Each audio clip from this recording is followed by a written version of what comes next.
तो आज हम पढ़ेंगे होमो इरेक्टस, होमो सेपियंस, होमो सेपियंस सेपियंस के बारे में।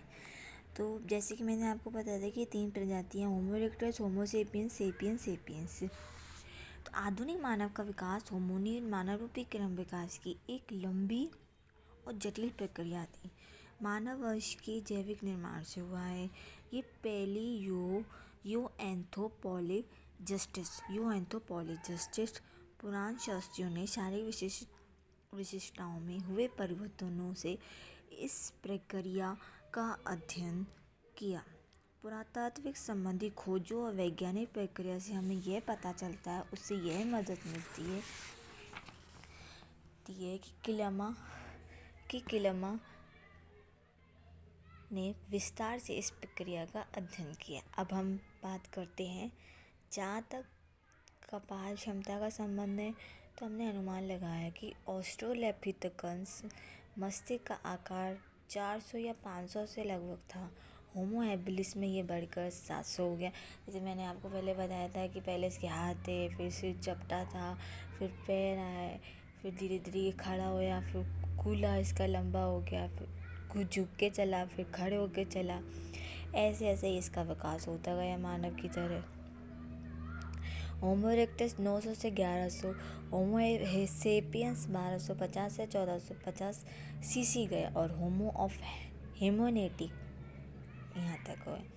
अब हम बात करेंगे शिकारी संग्रहकर्ता संस्कृतियों का अध्ययन कि शिकार अपना संग्रह कैसे करते थे, वे अपना भोजन कैसे जुटाते थे, तो इसके बारे में हम बात करेंगे। तो पहले खेतों की शुरुआत होने से पहले सभी मानव प्रजातियाँ शिकार करते थे। जो कंदमूल था वो खाते थे, काट कर खाते थे और इसी तरह अपना जीवन यापन करते थे। पिछले 100 वर्षों से पुरातत्वविदों ने बड़ी मात्रा में जुड़ी कलाकृतियों, वस्तुओं, स्थलों का पता लगाया। वैज्ञानिकों ने इससे जुड़ी वस्तुएं, कलाकृतियों का पता लगाया। तो हम बात करेंगे कि कैसे रहते थे, इनका क्या खाते थे, ये होमो इरेक्टस क्या खाते थे, कैसे अपना जीवन का पालन करते थे, कैसे अपने जीवन का यापन करते थे। तो वैज्ञानिकों ने आधार पर कुछ पुरातात्विक सामग्री और कुछ सबूत के तौर पर इन्होंने होमो हैबिलिस से लेकर आधुनिक मानव तक की विभिन्न प्रजातियों और उनकी शारीरिक रचना बताई कि पृथ्वी पर कैसे रहते थे। अब बात करेंगे हम इनका जीवन यापन कैसे होता है। सबसे पहले मौजूद उपलब्ध स्रोत सामग्री से विद्वानों ने पुरातत्विक और नौवैज्ञानिक को दुनिया भर में फैले शिकारियों और संग्रहकर्ताओं के जीवन के सभी पक्षों का अध्ययन और विश्लेषण करने में मदद मिली।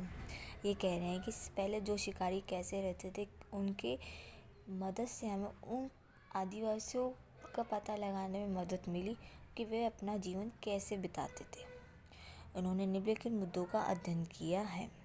होमो हैबिलिस से लेकर आधुनिक मानव तक की विभिन्न प्रजातियों की भौतिक और शारीरिक विशेषताओं में परिवर्तन। इसका संक्षेप में अध्ययन हम पिछले भाग में कर चुके हैं, जैसे मैंने आपको पढ़ा चुकी हूँ। अब दूसरा आता है इन शिकारी संग्रहकर्ता मानवों के इस पृथ्वी पर रहने वाले क्षेत्र, कैसा उनका घर था, कैसा उनका निवास था, कैसे क्षेत्र था, भोजन क्या खाते थे, कैसे अपना जीवन यापन करते, उनका तरीका कैसा था जीवन बिताने का, क्या खाते थे, क्या उनकी रोज़मर्रा की ज़िंदगी थी, क्या उनकी रोज़मर्रा की ज़िंदगी में क्या ज़रूरत की वस्तुएं थी, क्या उपकरण थे, क्या औजार थे, क्या पहनते थे, क्या खाते थे, कैसे रहते थे। तो इन सब के बारे